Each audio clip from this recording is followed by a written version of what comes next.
আসসালামু আলাইকুম। আজকে আমি এসেছি ৫২'র ভাষা আন্দোলনের শহীদ হাদিসের নাম অনুসারে যে পার্কটি খুলনায় স্থাপিত, সেই শহীদ হাদিস পার্কে। তো দেখুন, আমরা হাদিস পার্কের গেট দিয়ে ঢুকছি। ভিতরে খুব সুন্দর পরিচ্ছন্ন একটি পরিবেশ এবং অপূর্ব জায়গা দেখতে পাচ্ছেন আপনার। পার্কে ঢোকার সঙ্গে সঙ্গে একটি দেখতে পাচ্ছি শহীদ মিনার, যে শহীদ মিনারটি ১৯৫২ সালের ভাষা আন্দোলনের আদলে হয়েছে।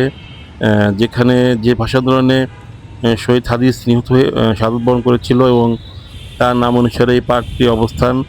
এবং সেই পার্কে খুবই সুন্দরভাবে একটি হাদিস শহীদ মিনার তৈরি করা হয়েছে।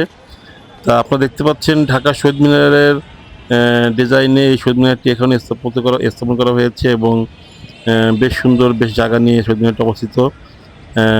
এখানে একটি বড় লেক আছে, ঠিক লেকের উপরে পিলার দিয়ে এই শহীদ মিনারটি তৈরি করা হয়েছে এবং এর কারুকার্য, শৈল্পিক সৌন্দর্য আসলে এখানে না আসলে আপনারা দেখতে পারবেন না, ভাষায় প্রকাশ করতে পারবেন না। তো আসলে সত্যি কথা বলতে, ভৈরব নদীর তীরে অবস্থিত খুলনা মহানগরীতে যে কটি সুন্দর স্থাপনা আছে তার ভিতরে এই শহীদ মিনারটি অন্যতম। আপনারা দেখতে পাচ্ছেন সামনের দিয়ে শহীদ মিনারের একটা অংশ আমি দেখানোর চেষ্টা করছি। খুব সুন্দর একেবারেই, সেই ঢাকায় যেটি স্থাপন করা হয়েছে সেটির মতো এটিও হয়েছে।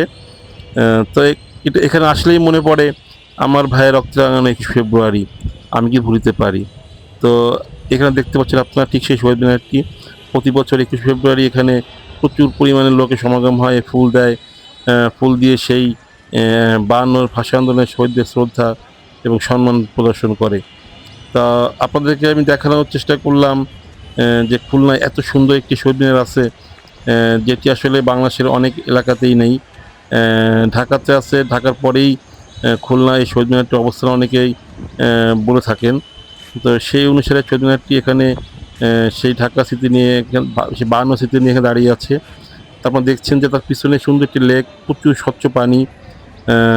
বেশ গরমের দিন এখন, তো এখানে সুন্দর স্বচ্ছ পানি আপনারা দেখতে পাচ্ছেন। পানিগুলো পানির উপরে শহীদ মিনারটির অবস্থান। তো আজকে এ পর্যন্ত, পরে আবার দেখা হবে। ধন্যবাদ। আসসালামু আলাইকুম।